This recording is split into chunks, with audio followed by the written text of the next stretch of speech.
மருத்துவராவது உங்கள் லட்சியமா? தமிழகம் மற்றும் புதுச்சேரியில் கடந்த 8 வருடங்களாக தலைசிறந்த நிறுவனமாக திகழ்ந்து வரும் ஸ்பெக்ட்ரா அகாடமியில் நீட் ரிப்பீட்டர் பேட்ச் 2025-26 ஆண்டிற்கான அட்மிஷன் நடைபெறுகிறது.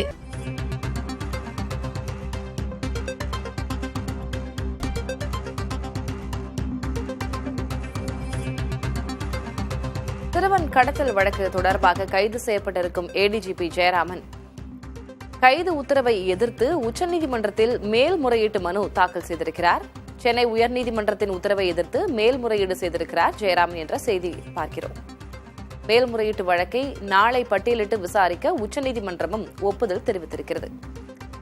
கூடுதல் விவரங்களை வழங்குவதற்காக செய்தியாளர் ராஜு இணைந்திருக்கிறார். ராஜு, இந்த வழக்கை பொறுத்தவரைக்கும் அடுத்தடுத்த திருப்பங்கள் நேற்றிலிருந்தே பூவை ஜெகன்மூர்த்தி ஆகட்டும், ஏடிஜிபி ஜெயராமன் ஆகட்டும் கைது நடவடிக்கையை இவர் மீது எடுத்திருக்கிறார்கள். அதனைத் தொடர்ந்து அவர் மேல்முறையீடு செய்திருக்கிறார் உச்சநீதிமன்றத்தில். நாளை பட்டியலிடப்படுவதாகவும் செய்தியை பார்க்கிறோம். என்ன விவரம் ராஜு?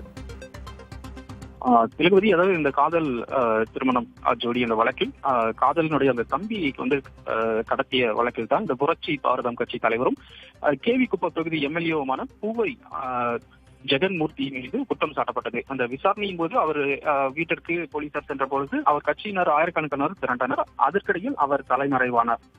இதை பயன்படுத்திக் கொண்டு அவர் தலைமறைவானதை தொடர்ந்து இந்த வழக்கு ஜெகன்மூர்த்தி உயர்நீதிமன்றத்தில், சென்னை உயர்நீதிமன்றத்தில் முன்ஜாமீன் கோரி அந்த வழக்கை தொடர்ந்திருந்தார். அந்த வழக்கை விசாரித்த உயர்நீதிமன்ற நீதிபதி வேல்முருகன் முன்னிலையில் விசாரணைக்கு வந்த பொழுது இந்த பூவை ஜெகன்மூர்த்தி மட்டுமில்ல, அதே போல ஆயுத பிரிவு ஏடிஜிபியாக இருக்கக்கூடிய ஜெயராமனிடம் விசாரணை நடத்த வேண்டும் என காவல்துறை தரப்பில் அந்த கோரிக்கைகள் வைக்கப்பட்டது, வாதங்களும் முன்வைக்கப்பட்டன.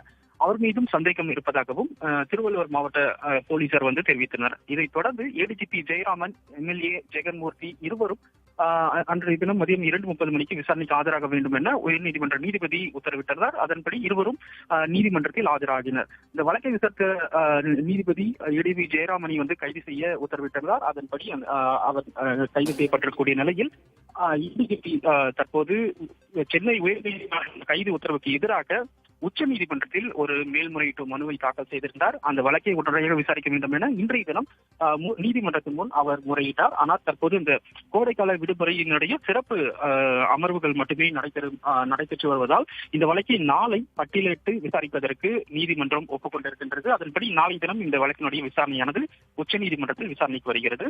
அந்த விசாரணையின் போது உயர்நீதிமன்றத்தின் கைது நடவடிக்கைக்கு எதிராக உச்சநீதிமன்றம் தெரிய வரும். விவரங்களை வழங்கியதற்கு நன்றி ராஜு. மருத்துவராவது உங்கள் லட்சியமா? தமிழகம் மற்றும் புதுச்சேரியில் கடந்த 8 வருடங்களாக தலைசிறந்த நிறுவனமாக திகழ்ந்து வரும் ஸ்பெக்ட்ரா அகாடமியில் நீட் ரிப்பீட்டர் பேட்ச் 2025-26 ஆண்டிற்கான அட்மிஷன் நடைபெறுகிறது.